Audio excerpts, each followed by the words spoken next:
자, 안녕하십니까. 감정평가사 민법 총칙 개강 날입니다.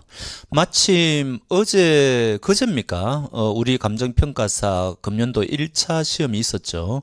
거기 이제 민법 문제를 봤는데 역시 예상했던 것처럼 민법 총칙은 쉽게 출제가 되었습니다.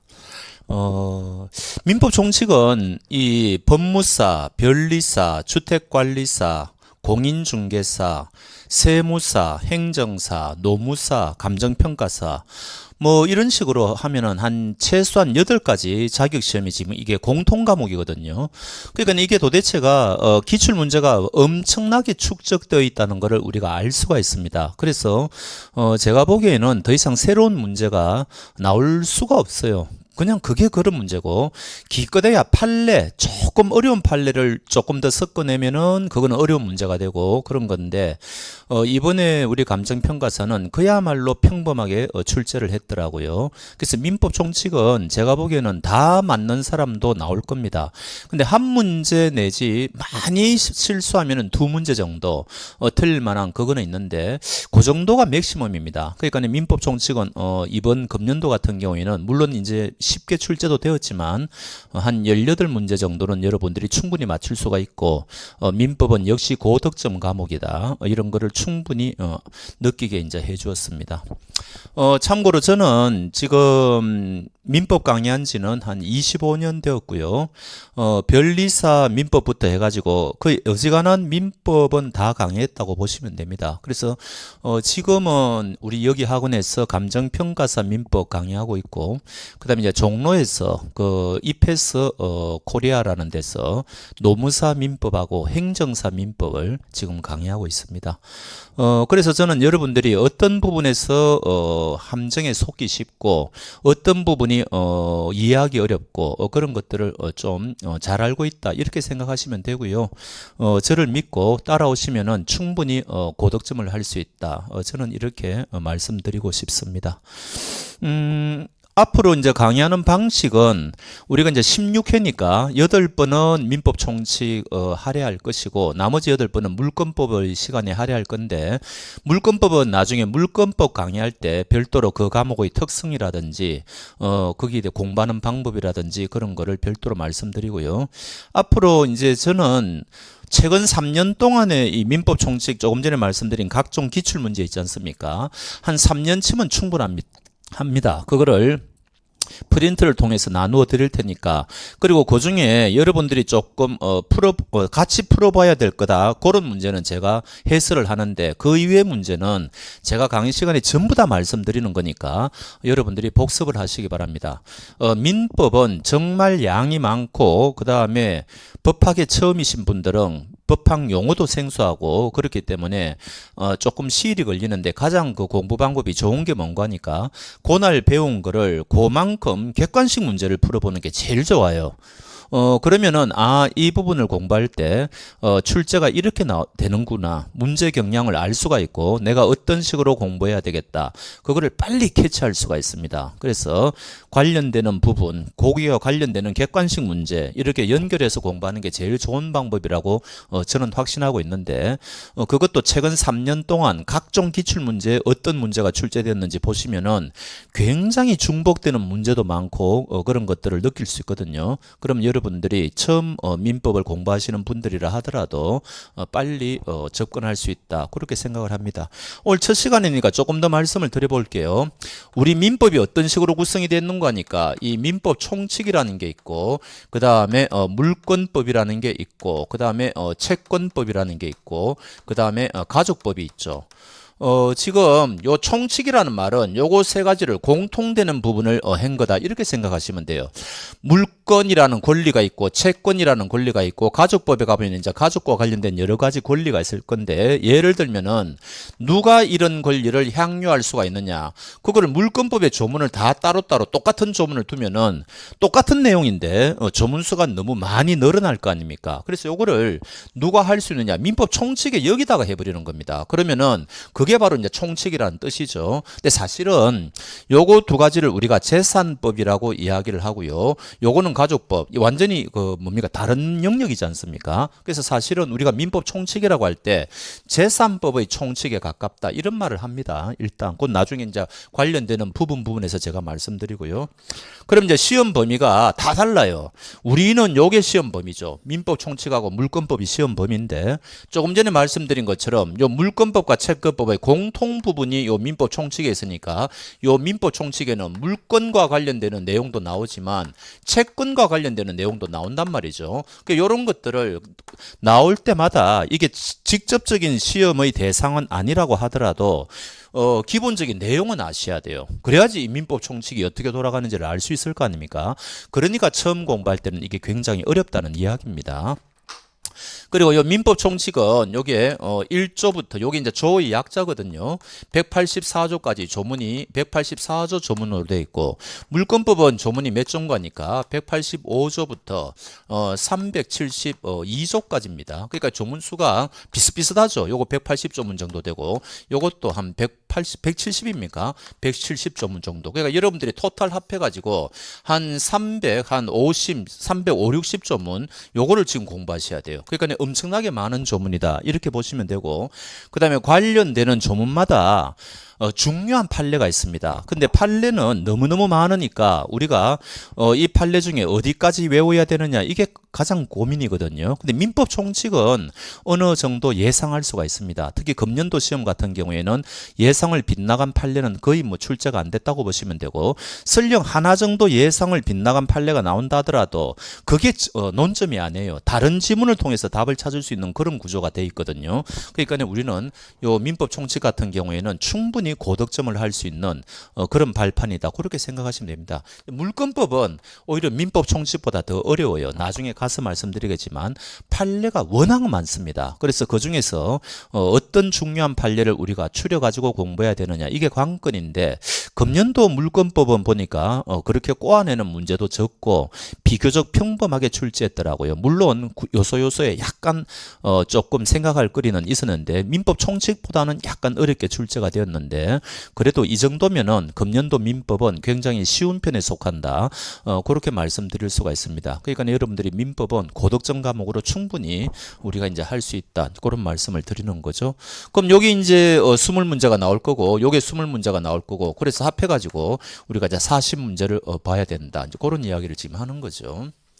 자, 그러면 전체적으로 이 민법 총칙이 어떻게 구성이 되어 있는지 간략하게 여러분들이 앞으로 공부할 어떤 개요랄까 그거를 일단 말씀드릴게요. 1조 이제 법원하고 2조 신의성실의 원칙은 논외고요. 그다음에 이제 3조부터 뭐가 나오는 거니까 권리의 주체가 나옵니다. 이런 거를 우리가 권리 능력이라는 어려운 말을 씁니다.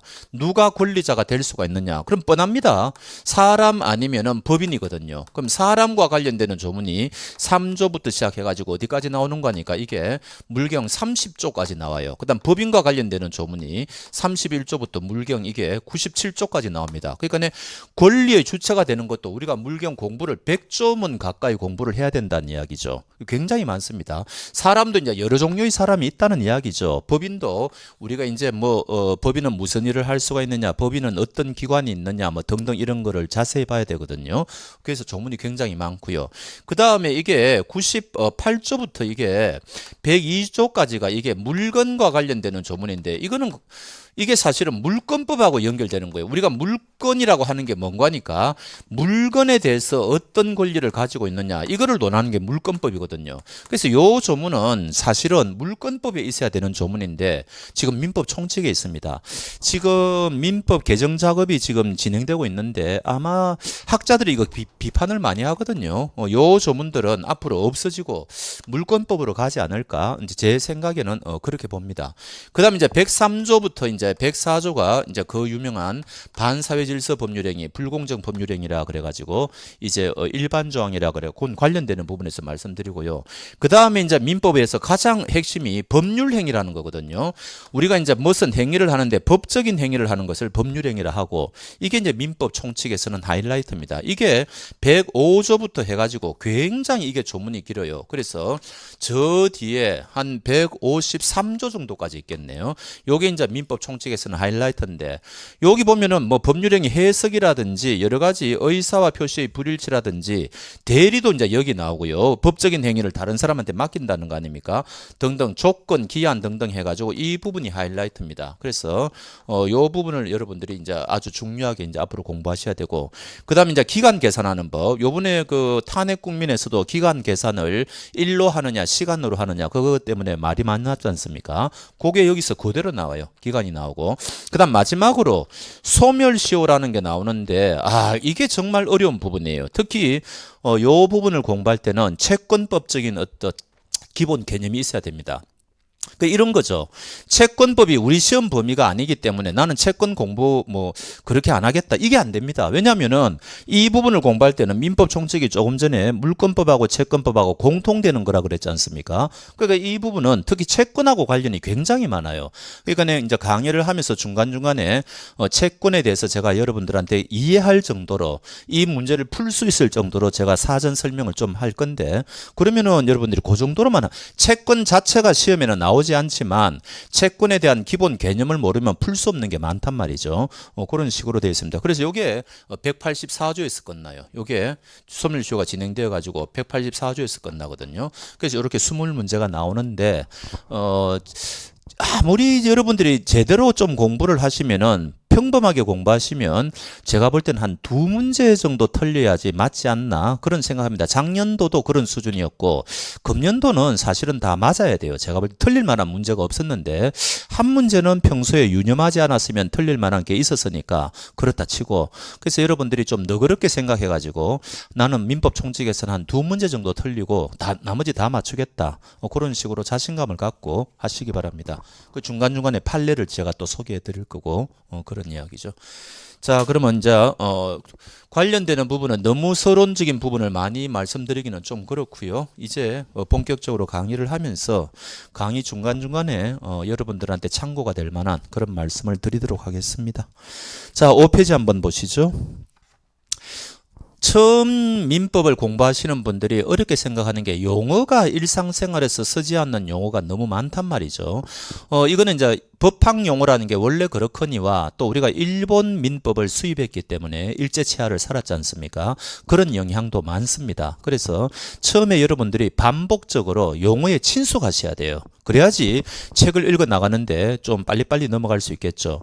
우리가 영어를 잘하는 사람도 직독직해를 하는 사람이 영어를 잘하지 이 단어를 보고 문장을 보고 이게 무슨 뜻인지 한 번 생각하고 2번 생각해 보면 벌써 늦어버리지 않습니까? 마찬가지예요. 용어를 볼 때 이 용어가 무엇인지를 빨리 여러분들이 몸으로 체득을 하셔야 되기 때문에 그런 것들에 익숙해지셔야 됩니다. 자, 1절을 한번 보세요. 민법의 법원.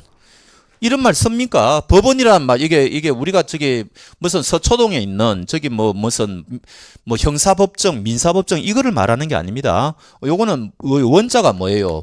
요 원자가 어떤 원자죠? 법의 원천이란 뜻이거든요. 우리가 서초동에 있는 법원은 이 원자를 쓰지 않습니까? 그러니까 이게 벌써 우리가 현실에서는 쓰는 말이 아니다. 이런 이야기죠.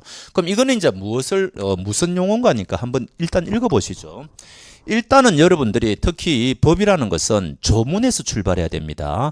이 조문을 법정에서 판사들이 해석한 것을 판례라고 그러죠. 그 다음에 이 법조문을 학자들이 해석한 것을 학설이라고 그럽니다. 그럼 학설은 시험에 나오겠습니까? 안 나오겠습니까?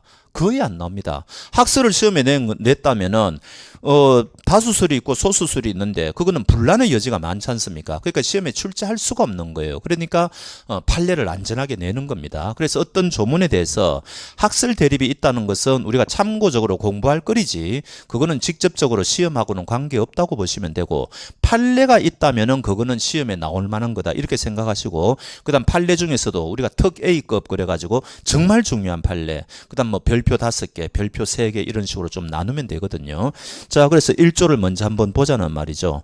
1조 법원이라는 제목 하에 지금 우리는 형법을 공부하는 게 아니지 않습니까? 그러니까 민사에 관하여 그러니까 민사에 관하여라는 말은 민사가 뭐예요? 민사는 뻔한 이야기입니다. 자기가 이제 재산에 대해서 어떤 문제가 생겼다, 가족에 대해서 어떤 문제가 생겼다 이런 걸 우리가 이제 민사라 그러는 거죠. 그래서 민사에 관하여 법률의 규정이 없으면 관습법에 의하고 관습법이 없으면 조례에 의한다. 그 벌써 관습법이라는 말도 여러분들이 아시기는 아실 텐데 조금 생소하고 조리는 거의 뭐 처음 듣는 말인 것 같고 그리고 이 일조가 왜 필요하냐 이런 것들이 벌써 의문이 들 거 아닙니까? 이제 그런 것들을 이해를 하셔야 된단 말이죠. 자, 그 밑에 제가 적은 거를 한번 읽어보죠. 같이. 민사 분쟁이 생겼을 때 이를 해결하기 위해서는 법이 필요하다. 법이 존재하는 모습, 법의 원천이라고 제가 말씀드렸잖아요. 그것을 법원이라고 하며 법에는 크게 봐가지고 성문법, 불문법의 두 가지가 있다. 성문법, 불문법은 무슨 말인지 아시잖아요. 성문법은 문자화된 거, 불문법은 그렇지 않은 거 지금 그런 이야기를 하고 있습니다. 그러니까 여러분들이 앞으로 이 민법을 공부하실 때는 항상 무엇을 같이 생각하시면 좋은 거니까 이 민사소송법을 같이 생각하시면 좋아요. 요거는 우리 시험 범위는 아니지만 요게 원래는 처음에는 한 묶음이었습니다. 요런 걸 우리가 민법을 실체법이라 그래요. 실제법은 뭔가 하니까 당신에게는 어떤 권리가 있다. 당신에게는 어떤 의무가 있다. 이거를 밝히는 거예요. 그런데 만약에 이 사람이 자기 의무를 이행하지 않으면은 돈을 갚아야 되는데 안 갚는다. 이럴 때는 상대방은 결국은 어디에 갑니까? 상대방 집에 가서 돈을 빼앗아 올 수도 없고 법정에 가는 거죠. 뭐 법정에 갔을 때 우리가 이제 문명화된 사회에서 살고 있기 때문에 법정에 가더라도 지켜야 될 절차가 다 있다는 거죠. 그래서 민사소송법은 그 절차를 규정하는 법이다. 이런 걸 우리가 절차법이라고 그래요. 그래서 옛날에는 여기 한 묶음이었는데 요게 이제 민사소송법이 굉장히 이 덩치가 커지면서 이게 분화가 된 거죠. 이렇게 나뉘어진 겁니다. 그래서 요거를 우리가 민법이라고 그러고 민사소송법이라고 그러니까 항상 여러분들이 민법을 공부하실 때는 이 사람이 약속을 안 지키면 법정에 가야 된다. 법정을 떠올라셔야 돼요. 마지막에는 법의 판결을 통해서 우리가 권리 구제를 받는 거니까 항상 이거를 염두에 두셔야 돼요. 이게 형법이라면 형사소송법이 되는 거고 이게 헌법이라면 요번에 우리가 눈여겨 많이 봤지만 헌법재판소가 되는 겁니다. 헌법재판이 되는 거죠. 이런 식으로 분화가 되는 거죠. 그렇게 생각하시면 됩니다. 그럼 지금 이 말은 무슨 말인 거니까 지금 갑이라는 이 뭡니까 법원이 있다. 그냥 판사라고 하죠. 여러분들이 이해하기 쉽게. 그럼 A라는 원고가 있고 지금 B라는 피고가 있다. 이런 이야기죠. 그럼 마지막에 이 갑이라는 판사는 두 사람 말을 다 들어보고 판결을 내려야 되는데 뭔가를 근거로 해가지고 판결을 내려야지 이 두 사람이 성복할 거 아닙니까? 그럼 이때 이 사람이 근거를 내릴 수 있는 게 뭐냐? 그게 법원이라는 거죠. 법을 가지고 판결한다는 이야기 아닙니까? 그거를 우리는 법원이라 그러는데 우리 민법 1조는 이 법원의 종류를 몇 가지를 인정하고 있죠. 지금 봤는데 자 법률의 규정이 없으면 관습법. 그럼 법률 가지고 판사는 판결 내려야 된다는 거죠.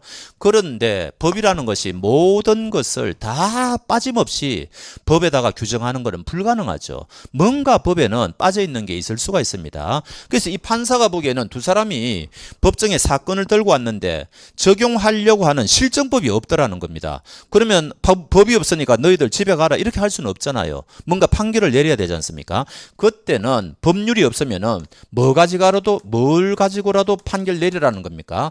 관습법이라는 거 가지고라도 판결을 내리라는 거예요. 근데 이것마저도 없다. 그럼 마지막에 무승부 선언을 할 수가 없으니까 조리에 의해서라도 판결 내리라 이런 뜻입니다. 그러면 우리는 요 1조의 조문 순서가 요게 제일 위고 그 다음이 요거고 그 다음이 요거라는 걸 일단 외우셔야 되는 거예요. 그래서 1조 법률, 관습법, 조리 요 순서를 일단 외우셔야 되고 그 다음에 이제 강론으로 들어가 가지고 이 법률은 무엇을 의미하느냐, 관습법은 무엇을 의미하느냐, 조리는 무엇을 의미하느냐 이런 거를 이제 우리가 또 공부해야 되는 거죠.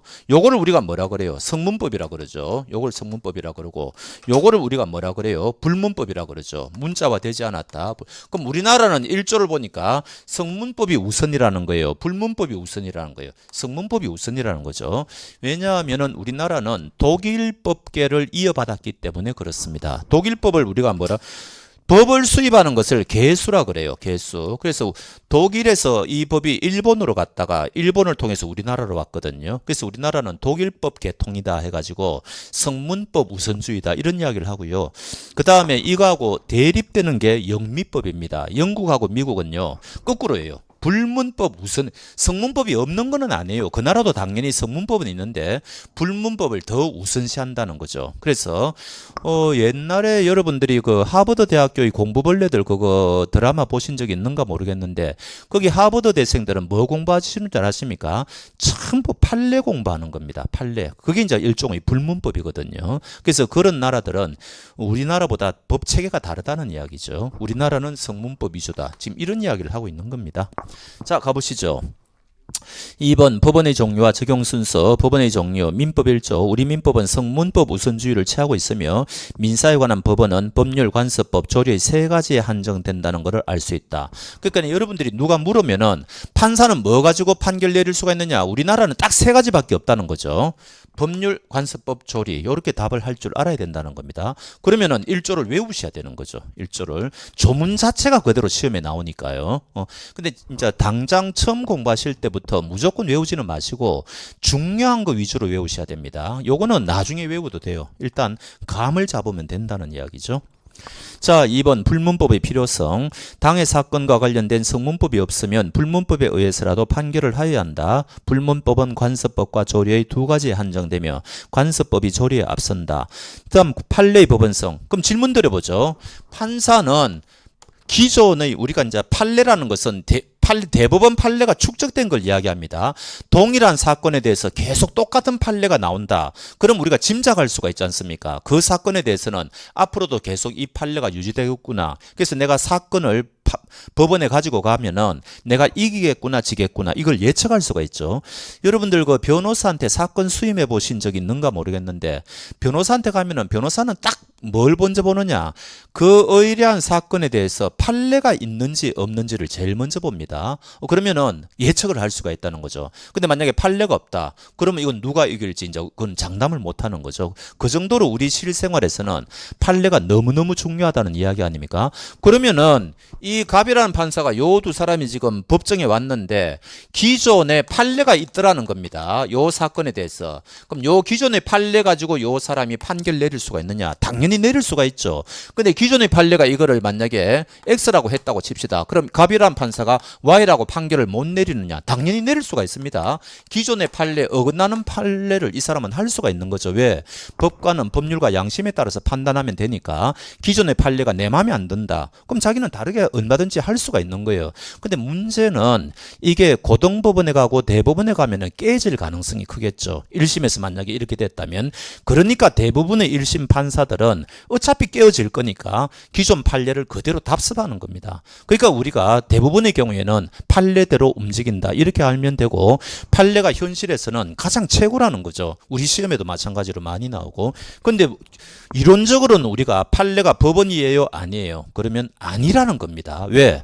요거 세 가지 이외에는 법원이 아니니까 판례는 법원은 아니다. 실생활에서는 엄청나게 중요한 기능을 하는데 이론적으로는 판례는 법원은 아니다. 이렇게 이야기해야 되는 겁니다. 그럼 시험에는 판례가 법원이냐 아니냐 그런 것도 출제가 된다는 이야기죠. 자, 동그라미 읽어보겠습니다.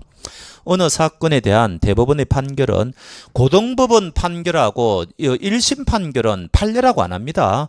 대법원 판례를 판례라 그러는 거예요. 1심, 2심은 언제든지 대법원에 가서 뒤집어질 수가 있지 않습니까?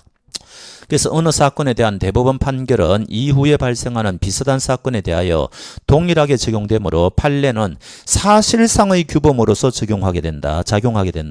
하지만 법원은 어느 사건에 대해 어떤 규범을 반드시 적용한다는 의미이므로 이 법원의 뜻이 뭡니까? 반드시 적용해야 된다는 거죠. 법이 있으면 반드시 적용해야 되고 관습법 반드시 적용해야 된다는 겁니다. 그런 의미이기 때문에 이런 관점에서 보면 판례의 법원성은 부정된다. 왜? 이 사람은 얼마든지 기존 판례와 다른 판결을 내릴 수 있다 그랬죠. 민법 1조는 이를 확인한 것이다. 그래서 결론, 판례는 법원이 아니다. 근데 요게 예외가 있습니다. 요런 게 어려워요. 요런 거는 여러분들이 별표 3개 정도 하시고 충분히 출제가 가능합니다. 그게 법원조직법 8조 이야기인데 다만 상급법원 재판에서의 판단은 당해 사건에 관하여 하급심을 기속한다. 이게 무슨 말이에요? 요거는 법원조직법 8조 자체가 시험에 나올 수가 있습니다. 지금 이런 거죠. 1심이 있고 2심이 있고 지금 3심이 우리나라는 대법원이지 않습니까?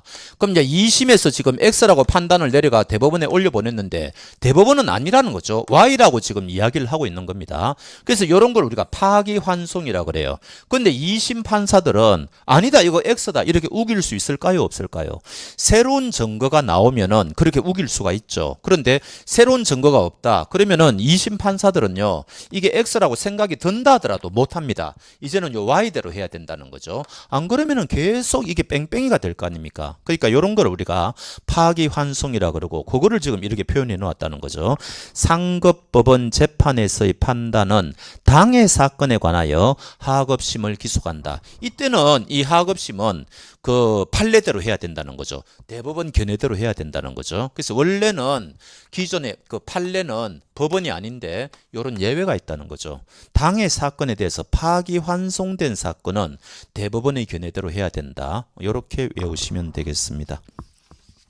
제가 강의하면서 조금 무식하게 말을 할 겁니다. 별표 3개 이런 식으로요.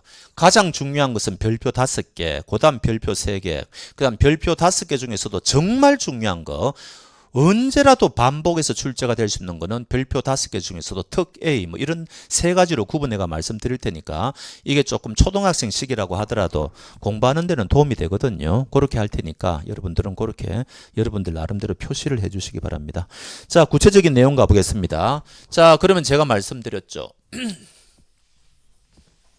이 법률의 의미가 뭐냐 이야기입니다. 법률의 의미가 이게 왜 문제가 되는 거니까 한 나라의 법 체계는 헌법을 정점으로 해가지고 국회가 만드는 법률이 있고 그 다음에 요거를 근거로 해가지고 시행령, 시행규칙 뭐 이런 거 만들지 않습니까? 그 다음 지방자치단체는 조례 등등을 만들 수가 있고 요런 식으로 지금 되어 있단 말이죠. 그럼 여기서 지금 우리가 여기 법률이라고 그러니까 요거하고 지금 한글이 똑같지 않습니까? 그럼 여기서 말하는 법률은 국회가 만든 요 법률만 의미하느냐? 그게 아니라는 거죠. 이 성문법 전체를 의미한다는 겁니다. 요게 이제 별표 5개라는 거죠.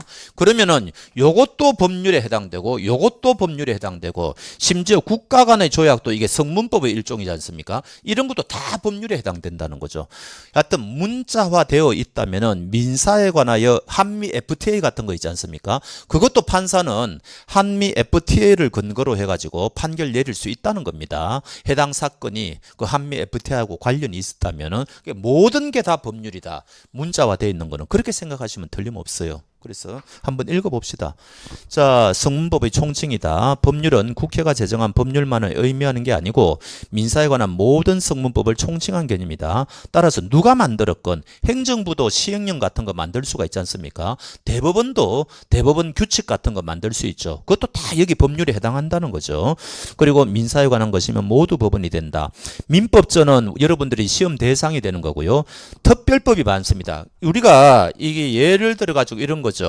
그 여러분들이 잘 아시는 주택임대차 보호법 있지 않습니까? 이런 거를 우리가 특별법이라 그래요.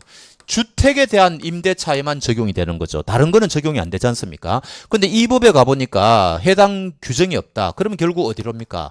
결국 민법으로 와요. 일반법이라는 거죠. 상법도 마찬가지입니다. 상법도 상인들에 대해서만 상행위에 대해서만 적용되는 거 아닙니까? 근데 이 법에 가보니까 관련 법 규정이 없다. 그럼 결국 민법으로 해요. 모든 게 다 똑같습니다.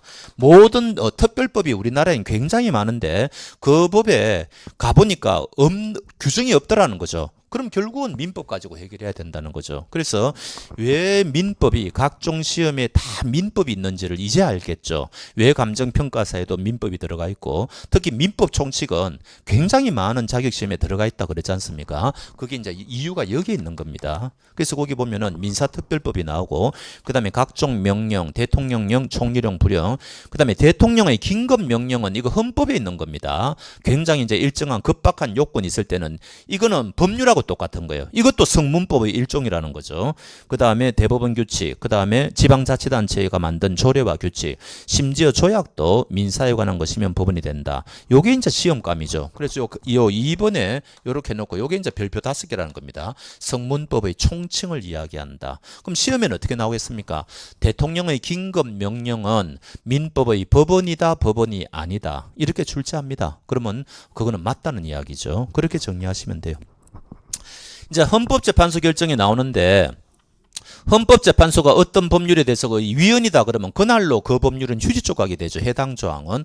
그러면 헌법재판소 결정은 법률하고 똑같은 효력을 갖고 있는 겁니다. 그러면 헌법재판소 결정도 법원이다 아니다. 법원이라는 거죠. 법률하고 똑같다는 겁니다. 그게 지금 2번이에요. 그러니까 여러분들이 헷갈리면 안 되는 게 판례는 요거는 대법원 판례를 이야기하는 건데 대법원 판례는 원칙적으로 법원이 아니라 그랬죠. 근데 헌법재판소는 결정이라고 그럽니다. 판례라고 안 해요. 헌법재판소는 이제 결정이라고 그러는데 헌법재판소 결정도 법률하고 똑같은 효력이 있기 때문에 그것도 법원이 된다는 겁니다. 요거하고 헷갈리면 안 된다는 이야기죠. 그래서 1번 법률에 대해서 헌법재판소 위헌 결정을 해버리면은 법원이나 그 밖의 국가기관 및 지방자치단체를 기소한다.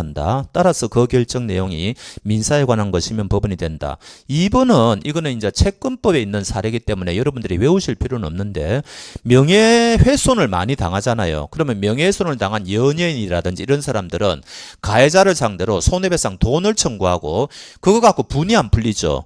신문에 대문짝만하게 사죄 광고해라 이런 식으로 옛날에는 많이 했습니다. 근데 우리 헌법재판소가 사죄 광고는 위헌이라 그랬어요. 사죄 광고는 스스로 양심에 따라서 자발적으로 해야 되는데 하라고 하니까 마지못해 하는 것은 헌법상의 양심의 자유를 침해하는 거다 해가지고 못하게 막았거든요. 그럼 이제는 판사는 이제 명예훼손에 대한 사건이 들어오면은 이 헌법재판소 결정 때문에 이제는 뭡니까 사죄 광고를 강요할 수가 없게 되었다는 거죠.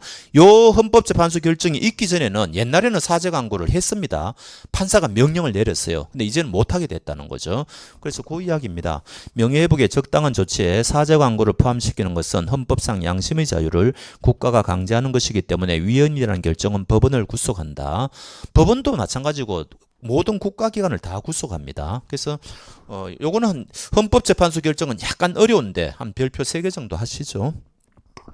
자, 이제 끝났습니다. 그런데 이 판사가 법을 이제 이 원고 피고 사건에 대해서 뭔가 적용을 하려고 하는데 법이 없어요. 법이라는 게 없을 수가 있다고 그랬지 않습니까? 그러면 이제 이 판사는 뭐 가지고 판결을 내려야 되느냐? 관습법 가지고 판결을 내려야 된다는 겁니다. 그러면 이 관습법이 뭐냐? 처음 듣는 이야기 아닙니까? 무엇을 관습법이라 그러느냐? 개념부터 우리가 이제 알아야 되겠죠.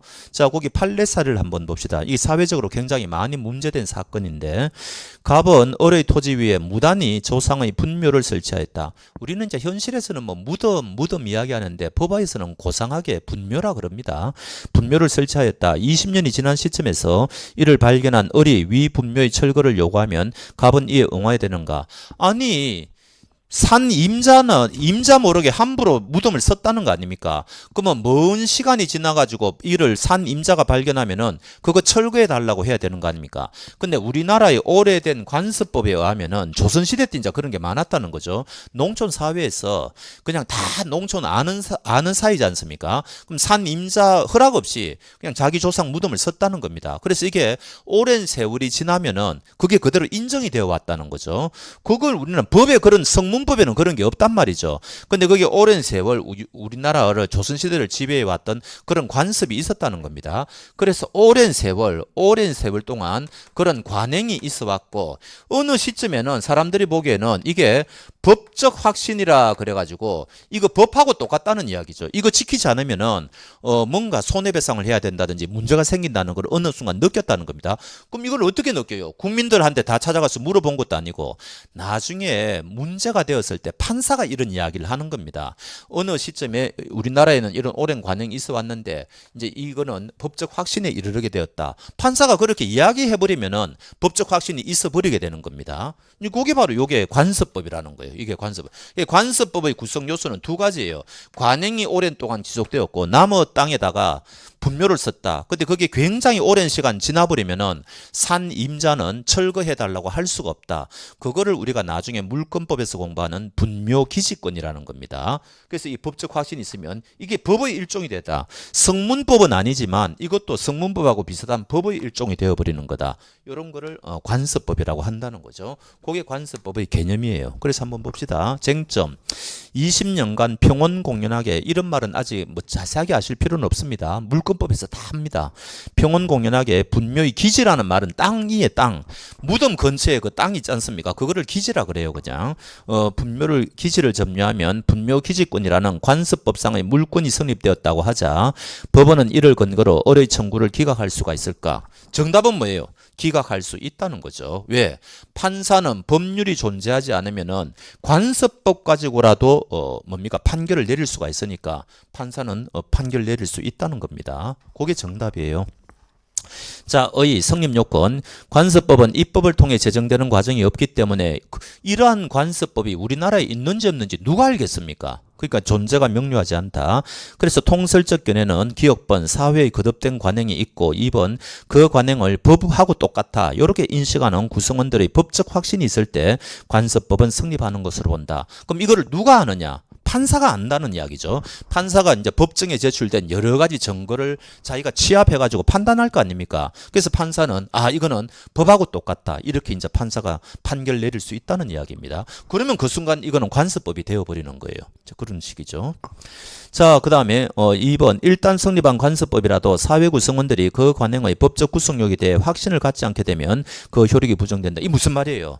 아무리 관습법이라 하더라도 조금 전에 말씀드렸지만 헌법을 어기면 말이 안 되지 않습니까? 헌법 밑에 있는 게 법률이지 않습니까?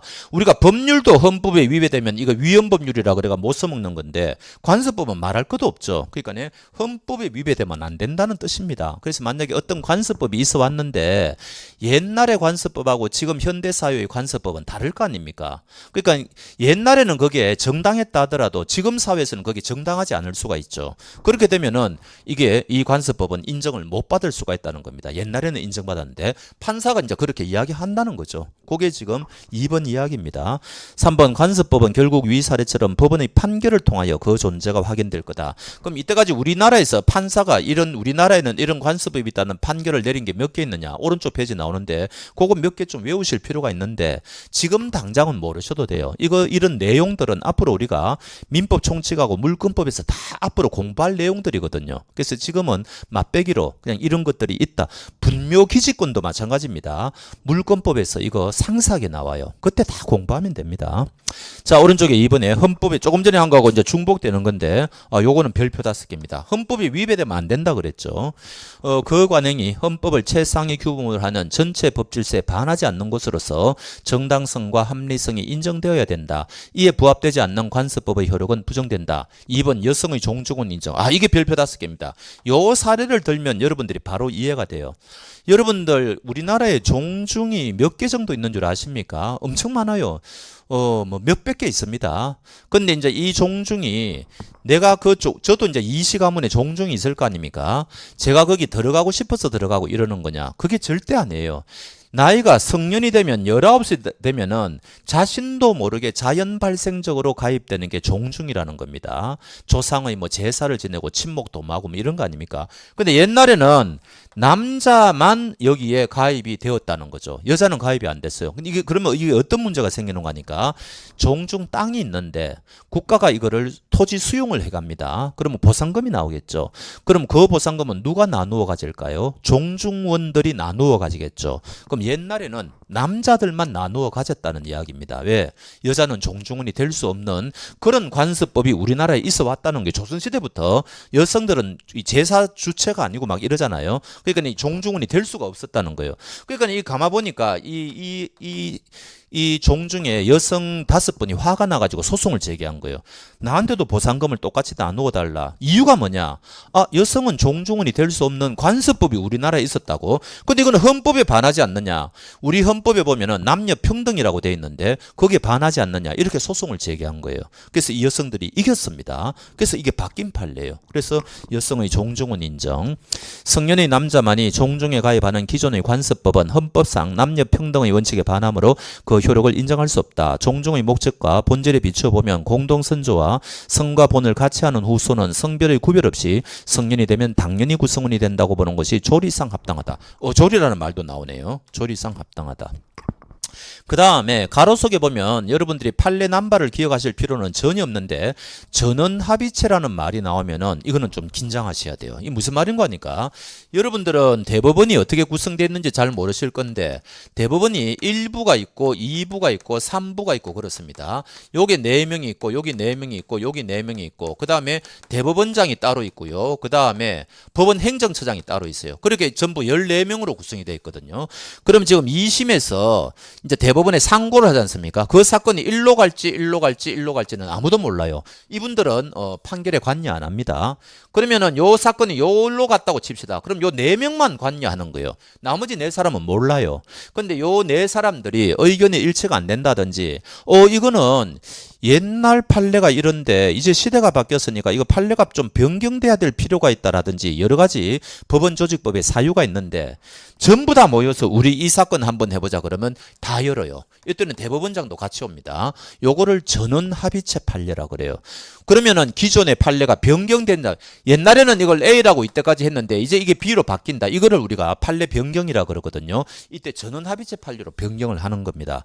그러면은 기존의 일반적인 판례보다는 전원합의체 판례가 훨씬 중요하겠죠. 그러니까 앞으로 판례를 보다가 전원합의체라 그러면 일단 긴장하셔야 돼요. 물론 개중에는 시험에 안 나오는 것도 있습니다. 전원합의체라고 하더라도.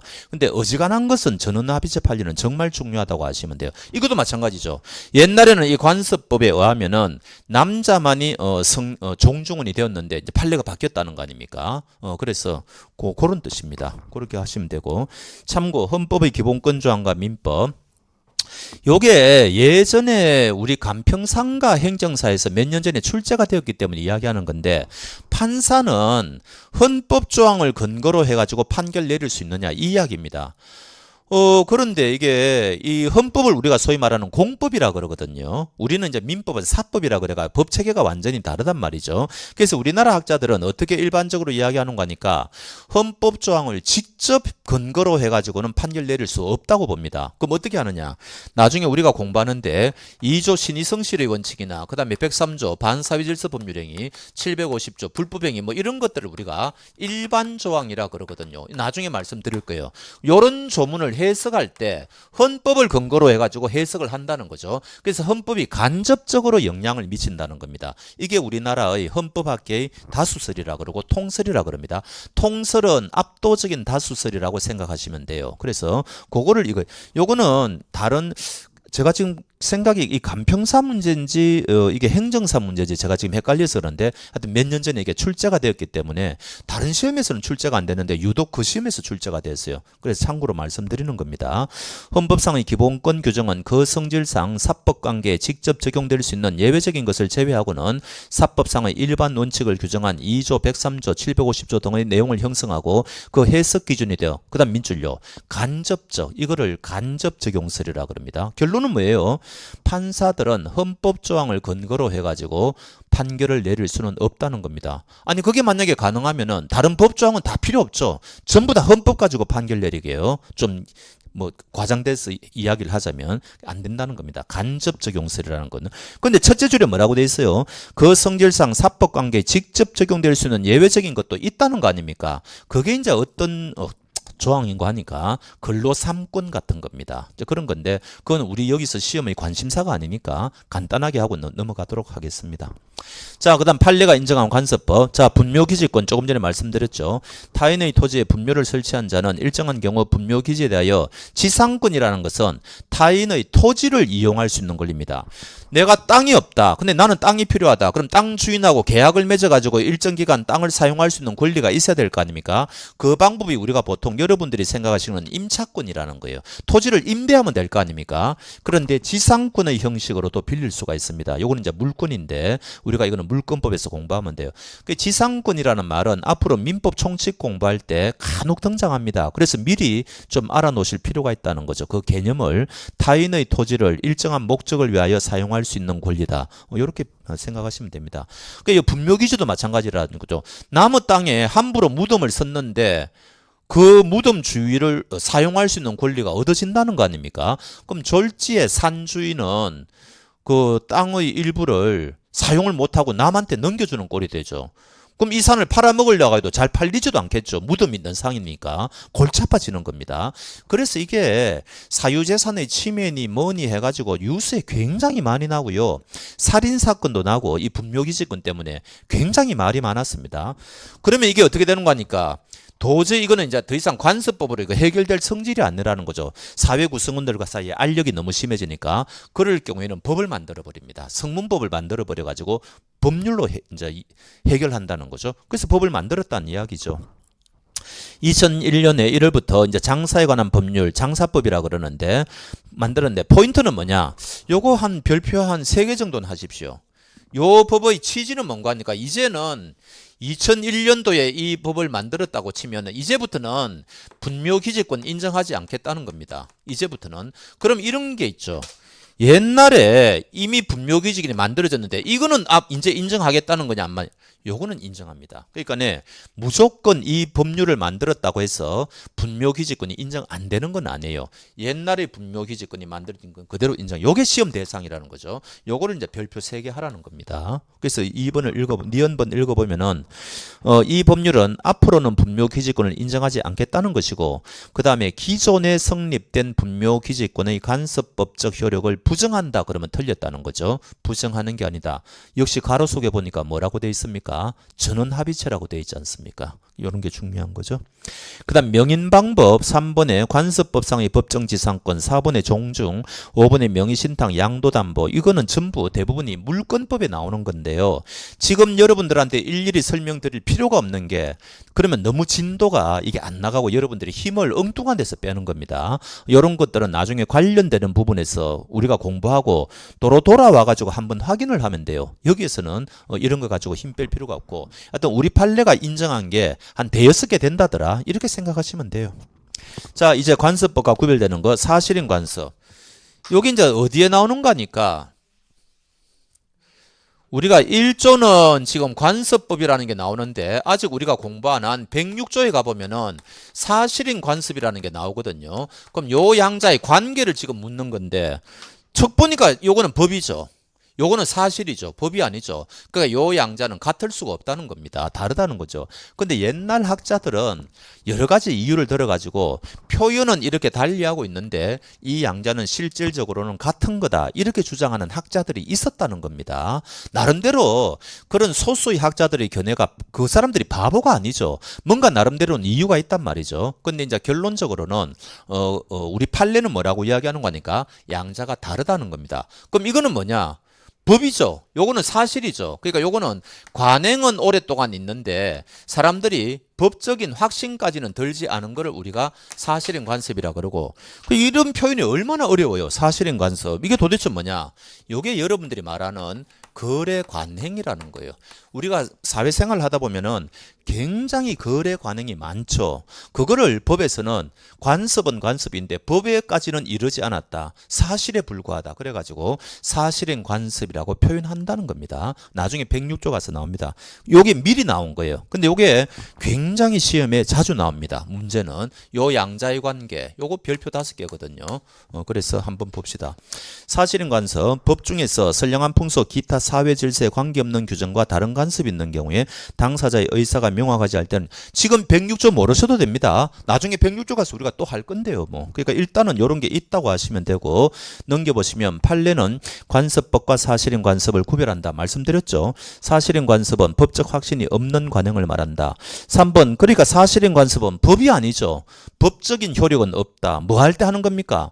법적인 행위, 어떤 사람이 법률 행위라는 거, 어떤 사람이 법적인 의사를 표시했는데 저게 도대체 무슨 소리인지 하고 해석할 때 등장하는 게 이거라는 겁니다. 그래서 요거 구체적인 내용은 나중에 106조 할 때 하면 돼요. 지금은 맛배기만 보시면 되고 역시 여기서 힘을 너무 빼실 필요가 없어요. 아직 이제 여러분들이 시작하는 단계이기 때문에 너무 자세한 거를 여기서 할 필요가 없고 관련되는 부분에서 하면 됩니다. 그 3번도 마찬가지죠. 요거 별표 5개라고 해놓으시라는 거죠. 아주 시험에 자주 등장하고 나중에 106조 할 때 제가 돌아와 가지고 이 부분을 말씀드릴 겁니다. 일단 넘어갑시다. 그 다음에 이제 2번 관습은 넘어가셔도 되고 물권법 할 때 말씀드릴 거고요. 그 다음에 3번 이런 게 별표 5개죠. 자 지금 항상 법정을 생각하시라 그랬죠. 갑이라는 판사가 있다. 그 다음에 A라는 원고가 있고 B가라는 피고가 와서 싸우고 있다. 근데 판사가 지금 이 사람들이 갖고 온 사건에 대해서 법에는 지금 어떻게 돼 있는 거니까 A라고 돼 있는데 관습법이라는 게 있더라는 거죠. B라고 돼 있다. 그럼 판사는 A 가지고 판결을 내려야 되느냐, B 가지고 판결을 내려야 되느냐 이 이야기입니다. 당연히 여러분들은 답을 알고 있죠. 이때는 관습법은 등장할 수가 없죠. 우리 1조에 뭐라고 되어 있습니까? 법률의 규정이 없으면 관습법에 의한다. 이렇게 되어 있거든요. 이 말을 반대해서 가면은 법률의 규정이 있으면 관습법은 등장하지 못한다는 거 아닙니까? 그거를 우리는 보충적 효력이라고 그래요. 그래서 이럴 경우에는 당연히 A라는 법을 적용해야 된다는 겁니다. 그 뜻입니다. 법률의 규정이 있는 사항과 다른 내용의 관습법은 인정될 수 없다. 관습법은 법률에 규정이 없는 사항에 한해서 보충적으로 적용되기 때문이다. 요거 당연히 별표 5개입니다. 중요한 판례고요. 사실은 너무 당연한 이야기죠. 근데 제가 시간 관계상 이런 어떤 그 판례 뒤에 있는 숨어 있는 함의 같은 거는 제가 시간만 많으면은 다양하게 이야기를 할 건데 할 수가 없어요. 그렇게 되면 우리가 보강을 몇 번에 더 해야 됩니다. 시간이 너무 쫓기기 때문에 딱딱 필요한 것만 말씀드리겠습니다. 직권조사상 앞으로 여러분들이 제가 이런 말씀 드렸잖아요. 이 민법이라는 것은 민소법하고 긴밀하게 연결이 되어 있는 거라고 했지 않습니까? 이 민소법에서 제일 중요한 게 이게 직권조사 사항이냐 아니면 변론주의 대상이냐. 요게 이제 민소법에서 가장 핵심적인 건데 우리 민법의 대원칙은 변론주의가 대원칙이에요. 이게 무슨 말인 거니까 A와 B가 싸우는데 주장을 자기한테 유리한 거는 자기들이 주장을 해야 되죠. 판사갑이라는 사람은 뭡니까? 이 사람은 스포츠로 치면은 심판이에요. 그러니까 이 사람은 함부로 이 두 사람 싸우는데 개입하면 안 돼요. 그래서 요 두 사람이 치고받고 싸우면서 자기한테 유리한 주장을 하고 또 필요한 것은 증거를 가져올 거 아닙니까? 요 두 사람 말을 다 들어보고 더 이상 들을 게 없을 때 너가 이겼다, 너가 졌다 이런 식으로 판결 내려야 된다는 거죠. 요걸 우리가 뭐라 그런가? 변론주의라 그래요. 그런데 이런 게 있죠. 이 A라는 사람은 자기에게 유리한 게 있는데도 이 사람이 법에 잘 몰라요. 그래서 우리가 독일 같은 경우에는 모든 사건의 변호사 강제주의입니다. 모든 사건에 변호사가 없으면 안 돼요. 근데 우리나라는 그렇게 하면 또 난리 나겠죠. 변호사들 뭐 돈 벌게 해준다고. 그래서 우리나라는 변호사를 써도 되고 안 써도 되는데 변호사를 안 쓰면 어떤 문제가 생기느냐. 자기가 이길 수 있는 사건도 질 수가 있다는 겁니다. 왜? 자기에게 유리한 것을 법정에 가서 말을 해야 되는데 그걸 빠뜨린 거죠. 그럼 판사는 어떻게 되느냐. 그거는 제끼고 판결을 내려야 된다는 거죠. 이 사람이 주장하지 않은 것은 판사가 도와줄 수가 없어요. 그게 바로 변론주의라는 겁니다. 이게 대원칙이라는 거예요. 근데 모든 것을 100% 변론주의로 할 수는 없거든요. 공익상의 문제라든지 여러 가지 것들은 당사자가 주장을 안 해도 판사가 직권으로 심리할 수가 있습니다. 여기 이제 예외적으로 등장하는 거거든요. 그럼 앞으로 여러분들이 뭔가 이제 뭐 하다 보면 이게 직권조사 사항이냐 변론주의냐 이런 문제가 나오면은 이거는 무조건 민법에서 제일 어려운 문제라고 보시면 돼요. 이게 어렵기 때문에 대법원까지 가가지고 판결 나온 거거든요. 그래서 이거는 무조건 외워야 됩니다. 그리고 아주 시험에 자주 나와요. 이게 직권조사 사항이냐 변론주의 대상이냐 이거는 그 사람의 소송의 성패를 좌우할 수가 있는 거거든요. 이건 마찬가지죠. 4번에 관습법은 법이다.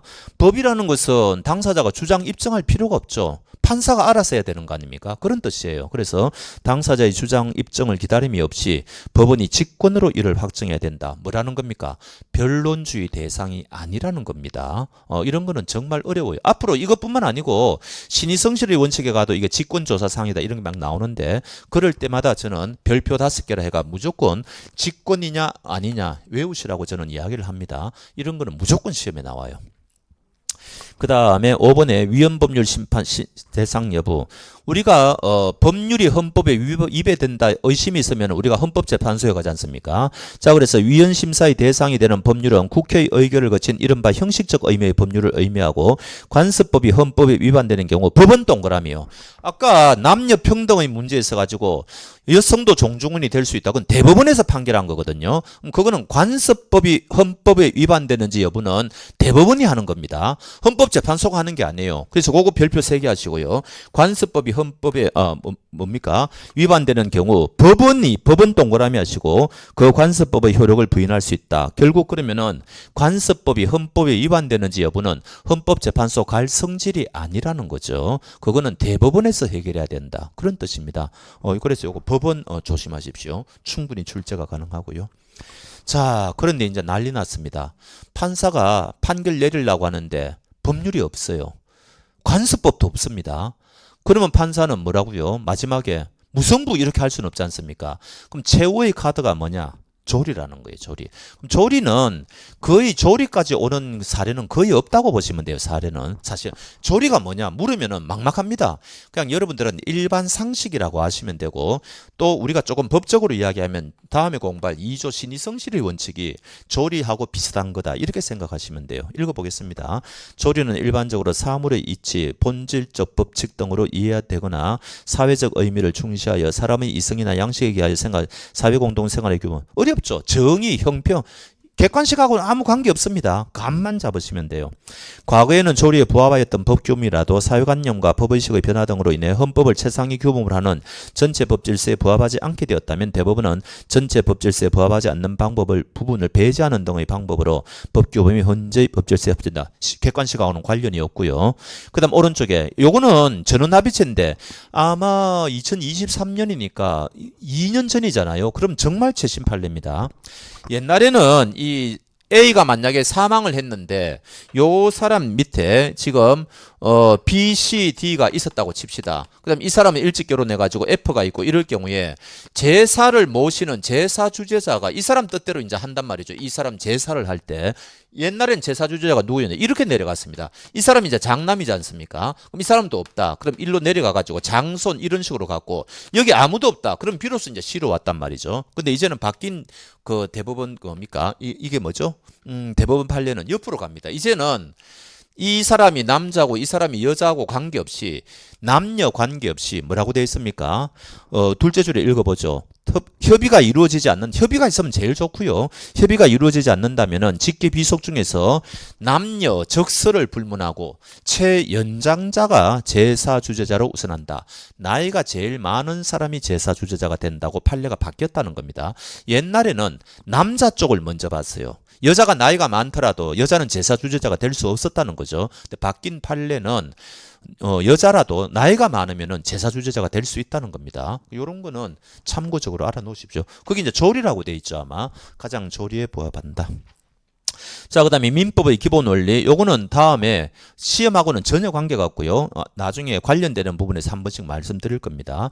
민법의 효력은 시험에 나온 적이 없습니다. 이거는 민법뿐만 아니고 형법, 뭐 상법 다 마찬가지입니다. 법의 효력인데 시간적 효력은 요거는 우리 법은 1960년도에 만들어졌거든요. 근데 이제 우리가 1948년도에 재헌절이지 않습니까? 공백이 있죠. 요거를 구민법이라 그러고 요거를 의용민법이라 그래요. 요게 일본 민법입니다. 그래서 우리가 1960년도 우리 현행 민법을 갖기 전까지는 일본 민법 가지고 이제 이때까지 써왔다는 거죠. 그럼 이제부터 우리 민법이 이제 적용되는데 우리 민법은 굉장히 특이하게 만들었어요. 옛날 사건에 소급해 가지고 적용하겠다. 이런 거를 소급이라 그럽니다. 거슬러 올라간다는 거죠. 이게 민법의 특색이에요. 형법은 소급하면 큰일 납니다. 제가 오늘 행위를 할 때는 아무런 법이 없어 가지고 제가 되지 않는데 나중에 형법을 만들어가지고 소급을 시켜가지고 나의 옛날 행동도 감옥에 넣겠다 이러면 사람들이 불안해서 살 수가 있습니까? 안 되거든요. 근데 민법은 봐가지고 옛날 걸로 거슬러 올라가가지고 적용해도 당사자 간의 불합리가 없다고 봐줄 때는 입법자들이 소급을 합니다. 앞으로 여러분들이 민법 공부할 때 소급이라는 말을 굉장히 많이 듣게 될 거예요. 그건 다 외워야 되는 건데. 우리 민법 그렇게 돼 있죠. 60년 1월 1일부터 시행한다. 소급한다고 돼 있다. 왜? 옛날 민법하고 옛날 민법이 일본 민법이라 그랬죠. 큰 차이가 없기 때문인 것을 이해한다. 그 대신에 보완을 하는 거죠. 소급해버리면 옛날에 여기 귀득권이 있는 사람들이 피해를 볼 수가 있으니까 이거 다 보호해 주겠다는 이야기입니다. 근데 시험에는 안 나와요. 그냥 참고하시고. 그다음에 사람에 관한 효력도 상식적으로 여러분들 미국에 여행 가면은 우리나라 법이 쫓아갈까요? 안 쫓아갈까요? 쫓아갑니다. 그것을 속인주의라고 그래요. 그럼 미국은 또 속지주의라고 그래가 자기 나라에 와 있는 사람들은 전부 미국법 적용할 거 아닙니까? 그럼 한국법하고 미국법이 충돌하죠. 이때 어떤 법을 적용할 거냐? 그거를 적용한 만든 법이 국제사법이라고 그래가지고 다 있습니다. 불법 행위를 했을 때는 어떤 법에 따른다. 혼인을 할 때는 어떤 법에 따른다. 뭐 다 있어요. 그러니까 우리는 신경 쓸 필요가 없죠. 우리하고는 관계 없습니다. 장소에 관한 효력은 요거 하나입니다. 북한의 현재 민법의 효력이 미칠까요? 북한의 현재 형법, 상법, 우리나라 헌법, 법 다 미칠까요? 미칩니다. 왜 그럴까요? 헌법에 보면은 한반도는 북한까지도 우리가 한반도를 우리나라 영토라고 하거든요. 그러니까 우리나라 영토니까 민법도 미치는 거죠. 다만 일시적인 현실적인 애로 때문에 북한 지금 정권이 거기를 점유하고 있으니까 현실적인 애로 때문에 뭡니까? 실제로는 안 되죠. 그런 날이 넣었죠. 정지되고 있을 뿐이다. 그럼 이게 어떤 실익이 있는 거니까 내일이라도 통일이 되어 가지고 그러면은 법 따로 만들 필요 없다는 이야기입니다. 바로 우리나라 현재 가지고 있는 법 있죠. 그 다 그대로 북한에도 적용할 수 있다는 거거든요. 이런 건데 요거는 민법에 고유한 게 아니고 모든 법에 공통되는 거. 시간적 효력, 사람에 대한 효력, 그다음에 장소에 관한 효력을. 그래서 이거는 법을 공부할 때 항상 서론적인 이야기로 이야기를 합니다. 논의를 합니다. 그래서 저도 앞부분에 이렇게 했고요. 자, 오늘은 첫 시간인데 굉장히 제가 지금 상세하게 지금 말씀드리는 거거든요. 그러다 보면은 여러분들이 아직 법적 용어에 익숙하지도 않고 이제 처음이니까 제가 이러는 거고 그렇게 하다 보면 진도가 더디게 갈 수밖에 없습니다. 마지막에 가서는 뭐 보강을 하면 하는 거고요. 안 되면은 그냥 나중에는 또 진도를 또 뺄 수도 있고 초반부에는 진도를 좀 느리게 간다 이렇게 생각하시고 제 강의 스타일을 이제 이해하시겠죠. 뭐 별표 5개, 별표 3개 뭐 이런 식으로 해가 할 테니까 따라오시면 되겠습니다. 이번 시간은 마치겠습니다. 수고하셨습니다.